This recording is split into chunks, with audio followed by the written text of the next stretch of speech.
नमस्कार। आज हम एक बहुत ही मशहूर किताब R.K. नारायण की द गाइड की दुनिया में थोड़ा गहराई से उतरेंगे। हाँ, बिल्कुल। द गाइड तो मतलब क्लासिक है। सही कहा। हमारे पास ना इस उपन्यास के कुछ खास हिस्से हैं और हमारा इरादा है कि इसके हीरो राजू का जो दिलचस्प सफर है और उसका जो बदलाव है उसे परत दर परत खोलें। हम्म। इस कहानी की सबसे अनोखी बात शायद इसका वक्त के साथ खेलना है ना? हाँ, मतलब कहानी सीधी नहीं चलती। वही, एक तरफ राजू का आज है, जेल से छूटने के बाद वाला, जहां वो एक साधु की तरह जी रहा है। और दूसरी तरफ फ्लैशबैक में उसका पूरा अतीत खुलता है। बिल्कुल।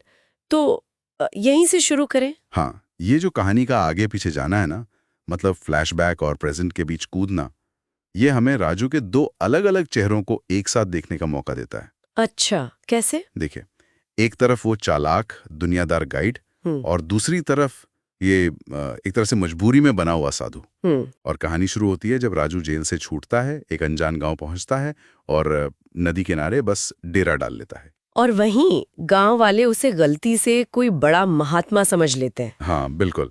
और फिर मामला तब घूमता है जब विलन नाम का एक गांव वाला आता है अपनी मुश्किल लेकर। और राजू की तो बस यूं ही दी हुई सलाह वो काम कर जाती है। कमाल है ना। और बस फिर क्या था, पूरे गांव में वो एक आध्यात्मिक गुरु की तरह मशहूर हो जाता है। ये वाकई सोचने वाली बात है कि कैसे लोगों का विश्वास, मतलब चाहे वो गलत फहमी पर ही क्यों ना हो, वो सच में असर दिखा सकता है। नहीं, सही कहा। लेकिन ये हमें राजू के अतीत की तरफ खींचता है कि आखिर वो यहाँ तक पहुंचा कैसे, था कौन ये आदमी। तो फ्लैशबैक में राजू खुद बताता है वो मालगुडी रेलवे स्टेशन पर एक टूरिस्ट गाइड था। रेलवे राजू कहते थे उसे। हाँ, अपनी बातों से लोगों को लुभाने वाला। बिल्कुल। और वहीं उसकी मुलाकात होती है मार्को से, जो एक काफी गंभीर किस्म का पुरातत्वविद है, और उसकी खूबसूरत पत्नी रोजी से, जो मार्को की वजह से थोड़ी दुखी, अनदेखी सी रहती है। हाँ, रोजी, जिसे क्लासिकल डांस का बहुत शौक है, जुनून है, पर मार्को को उसकी कला में कोई दिलचस्पी नहीं। और यहीं राजू उसकी कला को पहचानता है, उसे हिम्मत देता है, नाचने के लिए उकसाता है। और इसी दौरान उनके बीच एक नजदीकी बन जाती है। और रोजी मार्को को छोड़ देती है, राजू के साथ रहने आ जाती है। हाँ, और फिर शुरू होता है रोजी का सफर एक डांसर बनने का। राजू के मैनेजमेंट में वो नलिनी नाम से बहुत कामयाब भी होती है। लेकिन यही कहानी फिर एक मोड़ लेती है। बिल्कुल, पैसा, शोहरत, ये राजू पर हावी होने लगता है।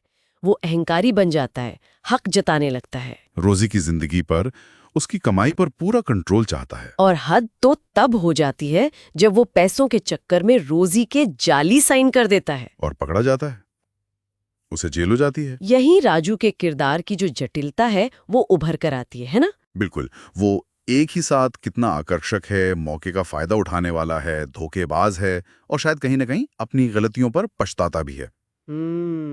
उसकी कहानी ये भी दिखाती है कि कैसे हमारी कमजोरियां भी अनजाने में दूसरों के लिए ताकत बन सकती हैं। जैसे उसका धोखा देने वाला स्वभाव ही लोगों में आस्था जगा देता है। और रोजी का किरदार, वो भी तो बहुत अहम है। हाँ, बिल्कुल। वो अपनी आजादी, अपनी कला, अपनी महत्वाकांक्षा के जरिए उस वक्त की जो एक पारंपरिक भारतीय औरत की छवि थी, उसे चुनौती देती है। चलिए अब वापस राजू के आज में आते हैं साधु राजू के पास। हाँ, जहाँ गांव वाले उसके इस अतीत से पूरी तरह अनजान हैं। और गांव में भयानक सूखा पड़ा हुआ है।